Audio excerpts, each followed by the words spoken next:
తెలంగాణలో హామ్ రోడ్లకు కేంద్ర ప్రభుత్వం గ్రీన్ సిగ్నల్ ఇచ్చింది. రాష్ట్రంలో 25,661 కోట్లతో రహదారి నిర్మాణ పనులకు ఆమోదం తెలిపింది.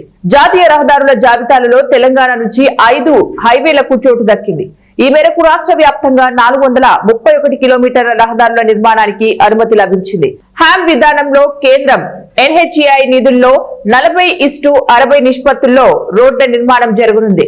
ఆర్మూర్ జగిత్యాల రహదారి 4 లేన్లుగా విస్తరిస్తూ అభివృద్ధి చేయనున్నారు. ఇక జగిత్యాల మంచిర్యాల హైవే విస్తరణకు 2,550 కోట్ల రూపాయలు మంజూరైంది.